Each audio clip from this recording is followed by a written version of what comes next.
तो दोस्तों आज मैं आप लोगों के लिए लेके आया हूँ एक लेटेस्ट कोरियन हॉरर मूवी जिसका नाम है बॉडी पार्ट्स। और ये कहानी एक डिमोनिक कल्ट के बारे में है जो अपने इविल डीमन गॉड को हमारी दुनिया में लाना चाहता है और उस कल्ट को रोकने की कोशिश करेगी एक रिपोर्टर। तो आप लोग वीडियो को पूरा लास्ट तक देखना। चैनल पे अब आप लोग नए हो तो सबसे पहले चैनल को सब्सक्राइब कर दो और वीडियो को लाइक करना तो बिल्कुल भी मत भूलना, क्योंकि आपके इसी सपोर्ट की हमारे चैनल को जरूरत है ताकि हम जल्दी से जल्दी 1 लाख सब्सक्राइबर तक पहुंच सके।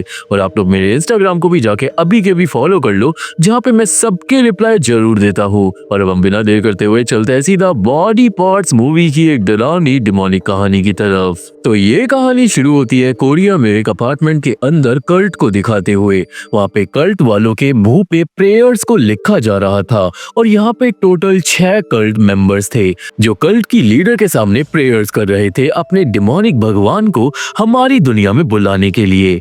इन 6 कल्ट मेंबर्स के बीच में घुस गई थी एक रिपोर्टर जिसका नाम है सी क्यंग, और सी क्यंग पूरे कल्ट को छिप के कैमरे से रिकॉर्ड कर रही थी। अब ये सब करने से पहले सी क्यंग मिली थी अपने पार्टनर पार्क से। पार्क थोड़ा सा सेल्फ सेंटर्ड लड़का था और इसे कल्ट से ज्यादा अपने करियर की चिंता थी। पार्क को लग रहा था कि ये कल्ट पैसे वगैरह के पीछे है, और पार्क को ऐसा इसलिए लग रहा था क्योंकि कल रात को सी क्यंग को कल्ट ने एक पर्चा दिया था और उस पर्चे पे लिखा हुआ था कि अपनी इच्छा को अपने दिल में रखो, भगवान उस इच्छा को जरूर पूरी करने के लिए आएंगे। सी क्यंग को चढ़ावा लाने के लिए बोला गया था और इसलिए सी क्यंग पैसे लेकर आई थी। पर अब सी क्यंग को लग रहा है कि शायद ये कल्ट कुछ उल्टा सीधा कर रहा है और इसे पैसे नहीं चाहिए, पर पार्क अभी सी क्यंग की नहीं सुनता। खैर प्रेजेंट में सी क्यंग जब कल्ट के साथ बैठी हुई थी तो आज रात को बेंजी नाम का एक लड़का अपने डिमोनिक भगवान के लिए चढ़ावा लाया था। एक बॉक्स के अंदर कुछ रखा हुआ था, पर बॉक्स के अंदर जो भी चीज है ना उसके पीछे एक कहानी है, और अब सीन जाता है उस कहानी के अंदर। ये कहानी थी मीना नाम की एक लड़की के बारे में जो रात को पागलों की तरह हरकतें कर रही थी और बोल रही थी कि वो किसी को नहीं छोड़ेगी। देन उसे दिखाई देती है एक परफ्यूम की बोतल और वो अपनी सारी प्रॉब्लम्स का ब्लेम परफ्यूम की बोतल पे डालने लगती है। वो परफ्यूम की बोतल को ड्रॉअर में रख देती है एंड देन अचानक मीना को सुनाई देने लगती है एक ईविल आवाज। वो आवाज मीना को बोलती है कि उसकी इच्छा पूरी होगी अगर मीना अपने कानों को काट लेगी तो, जिसके बाद मीना एक चाकू से अपने कानों को बुरी तरीके से काटने लगती है। हालांकि थोड़ी देर बाद जब मीना को होश आता है तो वो देखती है कि उसने अपने कान काट लिए हैं, जिससे वो डर जाती है और वो ईविल शक्ति जब तक चैन नहीं लेती जब तक मीना अपने आप को चाकू से स्टैब कर कर मार नहीं जाती। मीना के मरते ही देन उसके शरीर से एक काली शक्ति बाहर निकलती है। और अब यहाँ से सीन जाता है कुछ टाइम आगे और अब मिलते हैं कुछ दोस्तों से जिनके नाम है एलिस, बेटी, क्लेयर और एलेक्स। और इन चारों को पता चलता है मीना की मौत के बारे में। इन दोस्तों की बातों से हमें ये भी पता चलता है कि मीना असल में एलिस की पड़ोसन थी, पर एलिस उसे जानती नहीं थी। हालांकि आज एलिस को एक सेकंड हैंड शॉपिंग साइट पे मिलती है एक वैनिटी मिरर, और ये मिरर था मीना का, जिसे अब एलिस खरीद लेती है। थोड़ी देर बाद एलेक्स उस वैनिटी मिरर को एलिस के घर तक पहुंचाता है। देन एलिस वैनिटी मिरर को घर में सेट करती है और उसे ड्रॉअर में मिलती है वही परफ्यूम की बोतल। एलिस परफ्यूम को अपनी रिस्ट पे स्प्रे करती है और उसकी खुशबू बहुत ज्यादा अच्छी थी। वो परफ्यूम को हर जगह फैला देती है और जैसे मंदहोश हो जाती है, पर देन परफ्यूम से निकलती है वो काली शक्ति जो अचानक चले जाती है एलिस के अंदर और एलिस हो जाती है बेहोश। एलिस को अब होश आता है। अगले दिन वो भागती है एलेक्स के साथ घूमने के लिए। आज दोनों गाड़ी में जाकर बैठते हैं, पर एलिस को थोड़ी देर में पता चलता है कि वो अपने नर्सिंग एग्जाम में फेल हो गई है, जिससे एलिस का मूड खराब हो जाता है। एंड देन वो जो काली शक्ति थी ना वो फिर से आती है और घुस जाती है एलिस की नाक में। अचानक एलिस को गाड़ी में से बदबू आने लगती है, पर वो बदबू एलेक्स को नहीं आ रही थी। बदबू इतनी ज्यादा बढ़ जाती है कि एलिस को घर भागना पड़ता है। सीन जाता है बेटी और क्लेयर पे, और वो दोनों लड़कियां एलेक्स का मजाक बना रही थी क्योंकि वो अपने एग्जाम में फेल हो गई। देन वहां पे आती है एलिस, और एलिस के अंदर से परफ्यूम की अच्छी स्मेल आ रही थी। क्लेयर और बेटी एलिस से पूछती है कि उसने कौन सा परफ्यूम लगाया है, पर अब एलिस को बेटी और क्लेयर के अंदर से भी बदबू आने लगती है, जो कि इतनी ज्यादा स्ट्रांग थी कि एलिस अपनी नाक बंद कर लेती है। एलिस देन भागती है वहां से, और रास्ते में एलिस को जितने भी लोग मिलते हैं ना उन सब में से बदबू आ रही थी। एलिस भागकर पहुंचती है घर और वो तुरंत अपने ऊपर परफ्यूम छिड़कती है। कहने का मतलब एलिस को अब इस परफ्यूम की लत लग गई थी। एलिस अब हर घंटे उस परफ्यूम को अपने ऊपर छिड़कने लगती है और वो अपने घर से भी जाना बंद कर देती है बाहर, क्योंकि बाहर निकलते ही उसे बदबू आ रही थी। कुछ दिनों तक ऐसा ही चलता है और फिर एलिस का परफ्यूम हो जाता है खत्म। देन एलिस को अपने शरीर से बदबू आने लगती है और दोस्तों वो बदबू अब एलिस के नहाने पे भी नहीं जा रही थी। एलिस बदबू से इतना ज्यादा परेशान हो जाती है कि वो अपने शरीर को स्क्रब से बुरी तरीके से छीलने लगती है और खून निकलने लगता है। देन एलिस की नाक से भी खून निकलने लगता है और इस सब के बाद शाम को घर पे आता है एलेक्स, जिसे घर का गेट खुला हुआ मिलता है। एलेक्स अंदर आता है तो पूरा घर बिखरा हुआ था, सारी चीजें टूटी हुई थी। एंड देन एक कमरे में एलेक्स के सामने आती है एलिस, जो बहुत अजीब बिहेव कर रही थी और जल्दी ही एलेक्स देखता है कि एलिस ने अपनी खुद की नाक काट ली है बदबू के मारे। एलिस अब एलेक्स से पूछती है कि क्या तुम अभी भी मेरे को डेट करना चाहोगे, पर एलेक्स एलिस को धक्का देकर गिरा देता है क्योंकि वो डर गया था। एलेक्स भागने की कोशिश करता है पर गेट अपने आप लॉक हो जाता है। Then Alice kind of possessed हो जाती है और वो एक कांच के टुकड़े से पीछे से आकर एलेक्स को कर देती है स्टैब। एलिस एलेक्स को मार ही डालती, पर एंड टाइम पे एलेक्स एलिस को परफ्यूम की खाली बोतल से मारकर बेहोश कर देता है। एलेक्स तुरंत फोन करता है एम्बुलेंस को, पर अगले ही पल एलिस गायब हो गई थी। एंड देन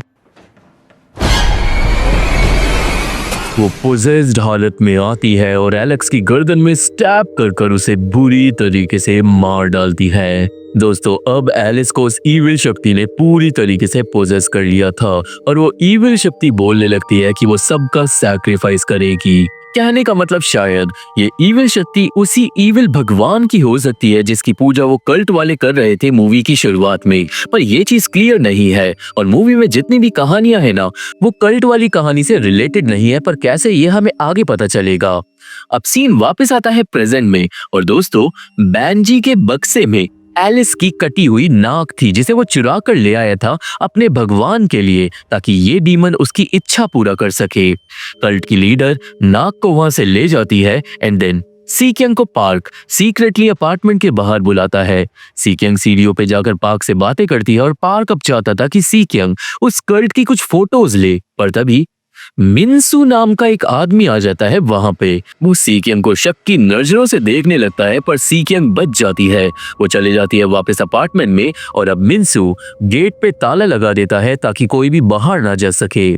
प्रेयर्स फिर से कंटिन्यू होती है और सामने आती है अब सियोन नाम की एक लड़की। सियोन भी अपने साथ डब्बे में भगवान के लिए चढ़ावा लाई थी ताकि उसकी भी इच्छा पूरी हो सके, और उस डब्बे के पीछे भी कहानी है जिसके बारे में अब हमें पता चलेगा। और सीन फिर से जाता है दूसरी कहानी में।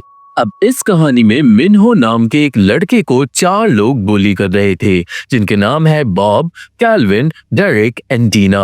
कैल्विन एंड डेरिक मिन्हो को पानी में डुबा कर मार रहे थे बॉब के कहने पे। मिन्हो के साथ ऐसा इसलिए हो रहा था क्योंकि वो बार बार सबको बोल रहा था कि इसे भूत दिखाई दे रहे हैं और वो हर जगह है। मिन्हो के इस क्लेम की वजह से इन 4 लोगों की कंपनी में कोई भी काम करने नहीं आ रहा था, क्योंकि मिन्हो सबको यही बोलता था कि कंपनी हॉन्टेड है। देन पिटाई खाते खाते मिनो को एक भूत बॉब के ऊपर दिखाई देता है और मिनो ये बात बताकर बॉब को डरा देता है। देन बॉब आ जाता है गुस्से में और बॉब मिनो को प्रूव करने के लिए बोलता है कि उसे भूत दिखाई देते हैं।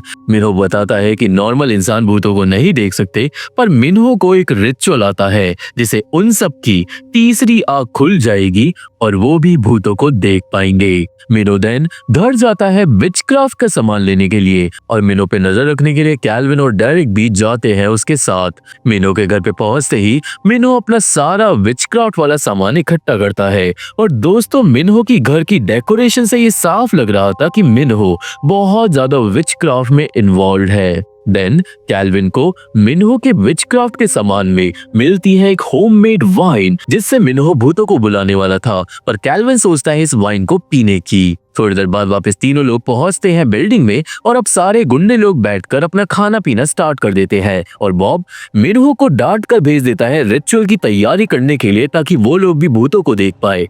मिन्हो अब जाता है जमीन पे तालिस्मन वगैरह चिपकाता है, कैंडल्स वगैरह जलाता है और मंत्र पढ़ना स्टार्ट कर देता है। देन थोड़ी देर बाद वो आकर सबका डिनर रुकवा देता है और वो अपने साथ लाया था उसी घोस्ट वाइन को। मिनहो बताता है कि ये भूतों ने वाइन पी ली है और अब ये वाइन उन सबको पीनी होगी जिसके बाद वो लोग भूतों को देख पाएंगे।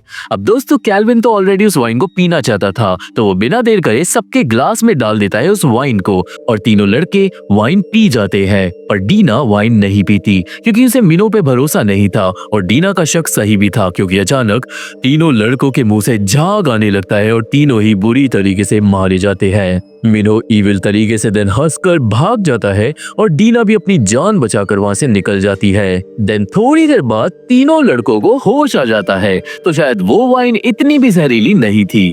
देन मिनहो कहीं दूर से बोलने लगता है कि आओ मुझे ढूंढो और ऑब्वियसली तीनों लड़कों को गुस्सा आ गया था, तो वो तीनों ही भागते हैं मिनहो को ढूंढने के लिए।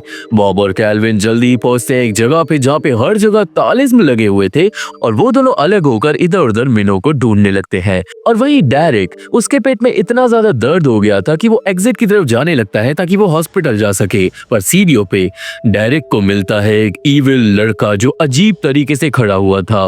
अब दोस्तों ये आदमी असल में एक भूत है। मिनहो ने बोला था ना कि वो सबको भूत दिखाएगा, तो उसने अपना वादा पूरा कर दिया। सीन बॉब पे जाता है जो पहुंचता है एक कमरे में और उसे मिलता है मिनहो जो एक दूसरे आदमी के साथ बैठा हुआ था डेमोनिक आल्टर के पास। मिनहो अब बॉब को बोलता है कि वो तीनों लोग भी अब भूतों को देख पाएंगे। देन वो दूसरा आदमी खड़ा होता है जो एक बहुत लंबा डीमन टाइप क्रीचर था। बॉब डर के मारे चिल्लाकर बुलाता है कैल्विन को और जैसे ही कैल्विन भागता है मदद करने के लिए, उसके पीछे आ जाती है दो आत्माएं जिन्होंने अजीब ट्रेडिशनल पोशाक पहनी हुई थी। वो आत्माएं उछल उछल कर डांस करने लगती है एंड देन अचानक हमला कर देती है कैल्विन पे और वही बॉब पे हमला कर देता है वो लंबा आदमी। बॉब भी भागता है अपनी जान बचाकर पहुंचता है कैल्विन के पास और दोस्तों उन आत्माओं ने कैल्विन की आंखें बाहर निकाल ली थी। अब अंधा कैल्विन मचलने लगता है पर पीछे से उसे आकर पकड़ लेता है वो टॉल मैन जो उसकी खोपड़ी को क्रश कर उसे मार डालता है। और वही डेरिक एग्जिट की तरफ पहुंच ही रहा था पर वो टकरा जाता है एक लड़की की आत्मा से जो फांसी के फंदे पे लटकी हुई थी। डेरिक डरते डरते उस आत्मा के बगल से निकलने की कोशिश करता है पर वो आत्मा उसे घूरने लगती है। देन डेरिक अपनी जान बचाकर भागता है पर जल्दी वो आत्मा अपने फांसी के फंदे का इस्तेमाल कर डेरिक को पकड़ लेती है और उसे वापस खींचकर बुरी तरीके से मार डालती है। सीन जाता है मिनहो पे जिसे अब इविल शक्तियों की आवाजें सुनाई दे रही थी, जिससे दोस्तों ये साफ था कि मिनहो कुछ ज्यादा ही पागल आदमी है। देन मिनहो को पकड़ लेता है बॉब और वो पूछने लगता है कि क्या हो रहा है, पर मिनहो बस क्रीपी तरीके से हंसता है क्योंकि वो तो बदला ले रहा था। जिसके बाद हॉलवे में आ जाता है टॉल मैन। टॉल मैन भागता है बॉब के पीछे और बॉब बचते बचते वापस पहुंच जाता है डिनर टेबल के पास जहां पे उसके होश उड़ जाते हैं क्योंकि बॉब को मिलती है उसकी और उसके दोस्तों की लाशें। कहने का मतलब वो तीनों सच में जहर से मर गए थे और इन तीनों की आत्मा भटक रही थी स्पिरिट वर्ल्ड में। ये रियलाइजेशन होते ही बॉब मिनहो से भीख मांगने लगता है कि वो उसे वापस जिंदा कर दे, पर अब कोई भी फायदा नहीं था क्योंकि एंड में बॉब के बगल में दो आत्माएं आ जाती है और पीछे आ जाता है टॉल मैन।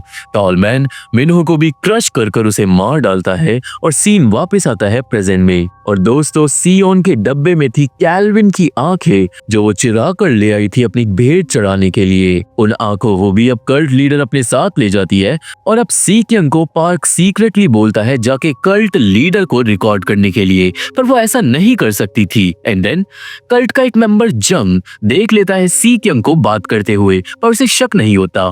सीक्यंग देन जंग को बताती है कि वो चढ़ावा के नाम पर 1 मिलियन वॉन लेकर आई है, जिससे जंग कंफ्यूज हो जाता है। सीक्यंग जंग को अपना वो पर्चा भी दिखाती है जो कल्ट से उसे मिला था और जंग सीक्यंग को बताता है कि उसे कल्ट लीडर ने एक अलग पर्चा दिया है। बाकी सारे कल्ट मेंबर्स को कल्ट लीडर ने बॉडी पार्ट्स लाने को बोला था, पर सीक्यंग को ऐसा कुछ नहीं बोला गया, जिससे सीक्यंग अब थोड़ी कंफ्यूज हो जाती है। अब इसके बाद मीजिन नाम की एक लड़की सामने आती है अपना चढ़ावा लेके और वही दूसरी तरफ पार्क को कैमरे में फुटेज मिलना बंद हो जाती है। मीजिन सुनाती है अपनी कहानी और एक और बार फिर से सीन जाता है कहानी में। अब ये कहानी है हुआंग नाम की लड़की की और उसकी दो दोस्तों की, मिनजंग और सोमी। हमें थोड़ा सब टेक्स्ट से पता चलता है कि हुआंग एक अच्छी लड़की थी, पर एक दिन उसके फादर और सिस्टर की मौत हो गई और उस दिन के बाद से हुआंग बदल गई। हुआंग सेल्फ हार्म करने लगी और वो ऐसी लैंग्वेजेस में बात करने लगी जो कोई नहीं समझता था। मिनजंग और सोमी को देन यकीन हो गया था कि उनकी दोस्त पोजेस्ड है और उन दोनों ने देन बनाई थी एक वेबसाइट जिसमें वो दोनों लड़कियां हुआंग की वीडियोस को डालने लगे थे ताकि ये बात फैल जाए और कोई प्रीस्ट आकर हुआंग की मदद कर सके। और अब हम लोग उसी साइट पे कई सारी वीडियोस देखेंगे। हमें साइट पे पता चलता है कि चर्च ने एग्जॉर्सिज्म करने से मना कर दिया था इनसफिशिएंट एविडेंस की वजह से। देन इसके बाद मिनजंग और सोमी ने सीसीटीवी कैमरा लगा दिए थे हुआंग के कमरे में और उन्होंने स्टार्ट कर दिया था एक लाइव ब्रॉडकास्ट ताकि 24/7 वो अपनी फ्रेंड को मॉनिटर कर सके और प्रूव कर सके कि वो सच में पोजेस्ड है। अब सीन यहाँ से जाता है कुछ टाइम आगे, जहाँ पे एक वीडियो में हुआंग की हालत बहुत ज्यादा खराब हो गई थी। हुआंग काफी ज्यादा एग्रेसिव हो गई थी और वो लोगों पे हमला करने लगी थी। और वही मिनजंग और सोमी ने पूरा का पूरा एक ब्रॉडकास्टिंग रूम बना लिया था 24/7 अपनी दोस्त को मॉनिटर करने के लिए। मिनजंग बाइबल के पन्नों को याद करने की भी कोशिश कर रही थी ताकि वो खुद एग्जॉर्सिज्म कर सके। और अब मिनजंग सोचती है ब्रॉडकास्टिंग रूम से ही एग्जॉर्सिज्म करने का। वो पढ़ने लगती है बाइबल की प्रेयर्स और दूसरी तरफ ईविल हुआंग के अंदर का डीमन जाग जाता है और डीमन बोलता है कि अगर मिनजंग चुप नहीं हुई तो वो उसे मार डालेगा। ये सुनकर मिनजंग तुरंत सोमी को जगाती है, पर सोमी को अब घर जाना था। सोमी बोलती है मिनजंग से कि ज्यादा छेड़छाड़ी ना करो इस डीमन के साथ एंड देन वो चले जाती है घर। पर जब मिनजंग दोबारा मॉनिटर पे जाती है तो हुआंग अपने कमरे से गायब हो गई थी। एंड देन अचानक हुआंग सामने आ जाती है और वो डीमन अपनी शक्तियों से मिनजंग को दूर धक्का देकर गिरा देता है। देन मिनजंग को आता है फेस टाइम सोमी का। सोमी दूसरी तरफ डर कर भाग रही थी अपनी जान बचाकर, क्योंकि उसके साथ पैरानॉर्मल चीजें होना स्टार्ट हो गई थी। देन सोमी एक कोने में छिपकर मिनजंग को बताती है कि कोई इसका पीछा कर रहा है और मिनजंग सजेस्ट करती है कि वो दोनों मिलकर बाइबल पढ़ेंगे। पर इससे पहले मिनजंग कुछ भी पढ़ पाती, किताब अपने आप बंद हो जाती है और कैबिनेट से बहुत सारे डब्बे अपने आप गिर जाते हैं। दोनों दोस्तों की वीडियो कॉल ग्लिच करने लगती है एंड देन वो डीमन मिनजंग का गला पकड़ लेता है, पर मिनजंग हार नहीं मानती और पढ़ने लगती है बाइबल, जिससे पोजेस्ड हुआंग क्रॉल कर बाहर निकलती है बेड के नीचे से। डीमन को होने लगता है दर्द, पर दूसरी तरफ सोमी पे भी ईविल शक्तियां हमला कर देती है। पैरानॉर्मल एक्टिविटी बहुत ज्यादा बढ़ जाती है और सोमी और मिनजंग दोनों को ही डीमन हवा में उड़ाकर हंसने लगता है, पर वो दोनों ही बाइबल पढ़ना बंद नहीं करती, जिससे डीमन पढ़ने लगता है कमजोर। उसे हार मानकर लड़कियों को छोड़ना ही पड़ता है और अब बाइबल के वर्ड्स डीमन पे हावी होने लगते हैं। बाइबल के नाम पे दोनों दोस्त डीमन से उसका नाम पूछते हैं एंड देन पोजेस्ड हुआंग उड़ने लगती है उल्टा हवा में। वो डीमन चिल्लाता है कि उसका नाम है बीमट, नरक का राजा। एंड देन मिनजंग फाइनली बीमट को हुआंग के शरीर से बाहर निकाल लेती है उसके नाम का इस्तेमाल कर। हुआंग को होती है काले रंग की उल्टी, जिसके बाद वो नॉर्मल होकर बेड पे लेट जाती है। दिन निकल आता है और दोनों दोस्त फाइनली बच जाती है। वो खुश होती है कि उन्होंने अपनी फ्रेंड को बचा लिया, पर अब कमरे में आती है एक औरत जो और कोई नहीं हुआंग की माँ थी और वो पढ़ने लगती है ईविल प्रेयर्स, जिससे साफ हो जाता है कि ये सब कुछ हुआंग की माँ का करा धराया था। वो डीमन देन चले जाता है हुआंग की माँ के अंदर और फिर हुआंग की माँ बुरी तरीके से लाइव ब्रॉडकास्टिंग पे ही हुआंग को कैंची से स्टैब कर मार डालती है। हुआंग की दोनों दोस्त चिल्लाती रहती है स्क्रीन पे एंड एंड में हुआंग की मम्मी अपनी जुबान काटकर खुद का भी सैक्रिफाइस कर लेती है। और यहाँ से सीन वापस कल्ट पे आता है और दोस्तों मीजिन के डब्बे में हुआंग की माँ की ही जीप थी। हमें यहाँ पे अब समझ आने लगता है कि ये कल्ट वाले लोग बॉडी पार्ट्स का इस्तेमाल कर रहे हैं, पर सिर्फ उन्हीं बॉडी पार्ट्स को यहाँ पे लाया जा रहा है जिन लोगों की मौत किसी भी डीमन या फिर भूत प्रेत की वजह से हुई हो। कल्ट लीडर देन जीप को भी अपने साथ ले जाती है एंड देन सी किंग को पार्क बाहर बुलाने लगता है, पर इस बार पांचों के पांचों कल्ट मेंबर सी किंग को देख लेते हैं बात करता हुआ। सबको सी किंग पे शक हो जाता है, पर अगले ही पल कल्ट लीडर वापस आती है और वो जंग से उसकी भेंट मांगती है। अब दोस्तों जंग अपने साथ एक बहुत बड़ा डब्बा लाया था और अब इस डब्बे के अंदर जो भी है उसकी कहानी हमें पता चलेगी। सीन जाता है कहानी में और हम देखते हैं जुनही को, जो अपने दोस्तों के साथ पार्टी करने के बाद लेट नाइट अपने न्यू अपार्टमेंट में वापस आती है और अपार्टमेंट में घुसते ही जुनही के बेडरूम का दरवाजा अपने आप बंद हो जाता है। जब जुनही अंदर जाकर चेक करती है तो उसे कोई नहीं मिलता, जिसके बाद गेट पे होती है खटखट। जुनही पूछती है कि कौन है और बाहर थी एक औरत जो बोलती है कि मैं इस घर में रह चुकी हूँ, तुम्हारा ये अपार्टमेंट हॉन्टेड है। अपार्टमेंट में कुछ तालिस्म लगे हुए हैं प्रोटेक्शन के लिए, तो चाहे कुछ भी हो जाए उन तालिस्म को मत हटाना वरना वो आत्मा तुम्हें मार डालेगी। जुनी डर के मारे दरवाजा खुलती है पर फिर बाहर कोई भी उसे नहीं मिलता।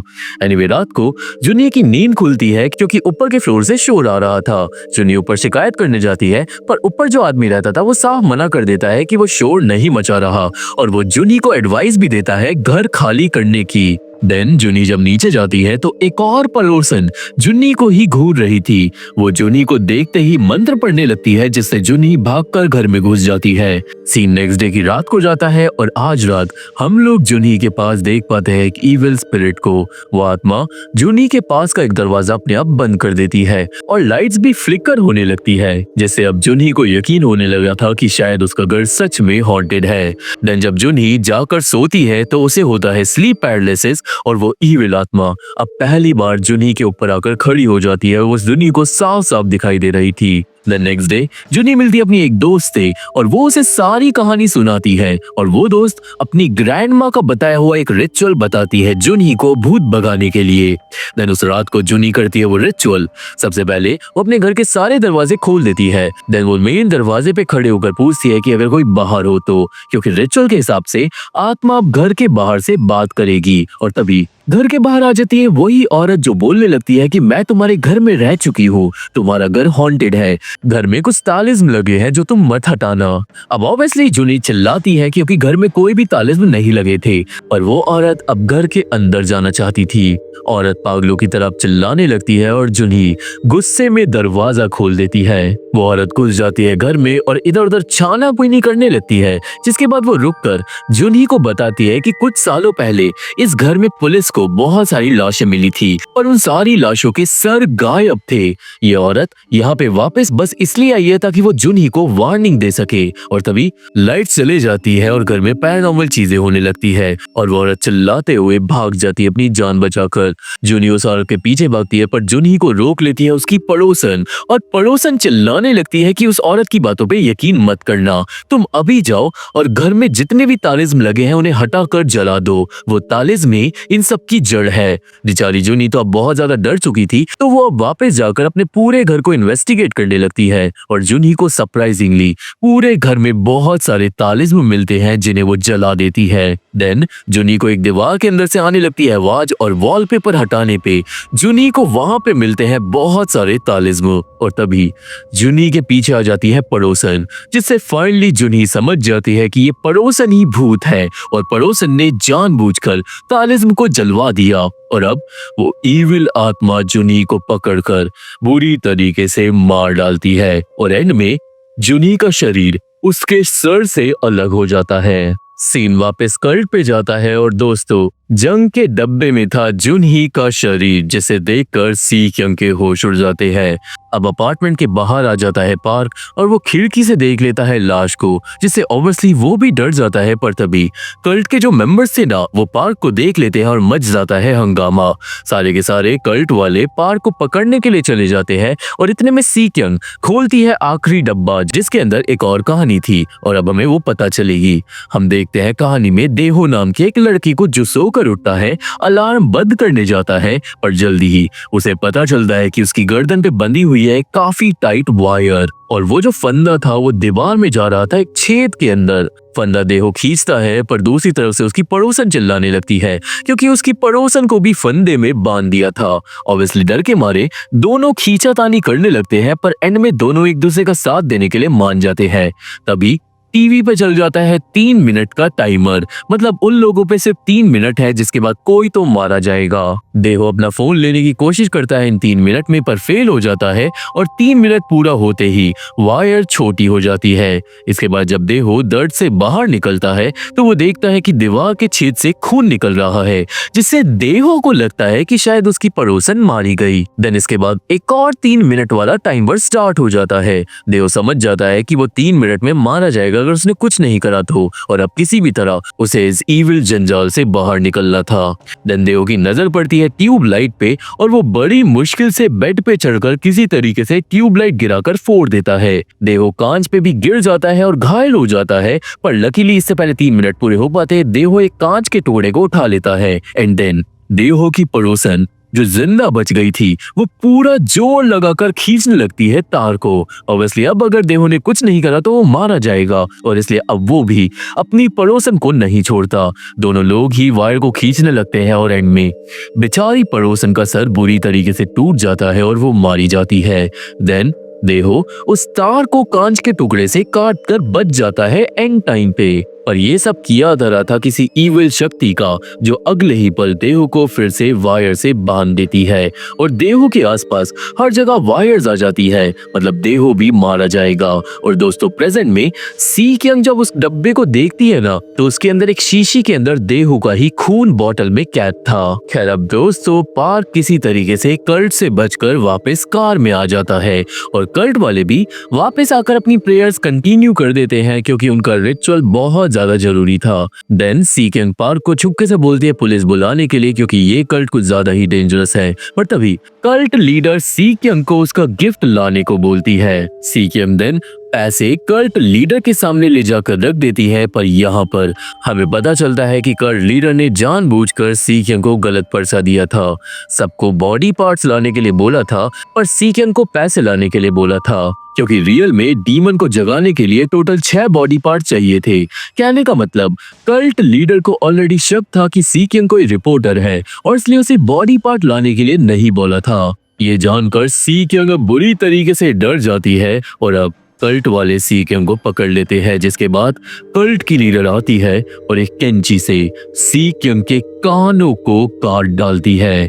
देन पूरे के पूरे 6 बॉडी पार्ट्स हो जाते हैं, जिन्हें रखा जाता है एक बॉक्स के अंदर, और सारे के सारे कल्ट वाले मंत्र पढ़ने लगते हैं चिल्ला चिल्ला कर। सी क्यंग एक कोने में अपने कान पकड़कर बैठ जाती है और वो बहुत ज्यादा कमजोर पड़ गई थी। वही बिल्डिंग के बाहर पार्क पुलिस की जगह एक दूसरा कैमरा मंगवा लेता है अपने दोस्त से, ताकि वो कल्ट को शूट कर सके। देन पार्क कैमरा लेकर पहुंचता है कल्ट के पास, जहां पर सरप्राइजिंगली अब कल्ट का दरवाजा खुला हुआ था। पार्क अंदर जाता है इविल ऑल्टर के पास, पर वहां पे उसे बैठी हुई मिलती है सी क्यंग, जो प्रेयर्स कर रही थी और डीमन के वश में आ चुकी थी। सी क्यंग देन खड़े होकर जोर जोर से मंत्र पढ़ने लगती है और दोस्तों वो जो भी मंत्र पढ़ रही थी उससे पार्क को कुछ हो जाता है। वो गिरकर दर्द के मारे मचलने लगता है और पार्क अपनी जान बचाकर भागने की कोशिश करता है, पर वो भाग नहीं पाता, क्योंकि कल्ट का श्राप उस पर लग चुका था और सी क्यंग भी अब पूरी तरीके से पोजेस्ड हो गई थी। इस मूवी के देन एंड में वो डीमन जाग जाता है और सी क्यंग डीमन को देखकर बहुत ज्यादा खुश होती है एंड बूम, ये मूवी यहीं पे खत्म हो जाती है। तो ये थी एक्सप्लेनेशन बॉडी पार्ट्स मूवी की, और मुझे आशा है कि आप सबको ये मूवी समझ आ गई होगी और मेरी वीडियो पसंद आई होगी। ये मूवी देखनी है तो मेरा टेलीग्राम चैनल ज्वाइन करना होगा, लिंक डिस्क्रिप्शन में। पर अगर काम न करे तो टेलीग्राम पे जाके मेरे चैनल का नाम डाल देना, वहाँ पे इस मूवी को कैसे देख पाओगे टेलीग्राम पे ही पता चलेगा। मेरे फेसबुक पेज का लिंक भी और स्पेशली मेरे इंस्टाग्राम का लिंक आपको डिस्क्रिप्शन में मिल जाएगा, जहाँ पे आप जाकर मेरे को फॉलो कर सकते हो और वहाँ पे हम पर्सनली बात भी कर सकते हैं। और मैं आप लोगों से मिलता हूँ अगली वीडियो में, तब तक के लिए थैंक यू, बाय बाय।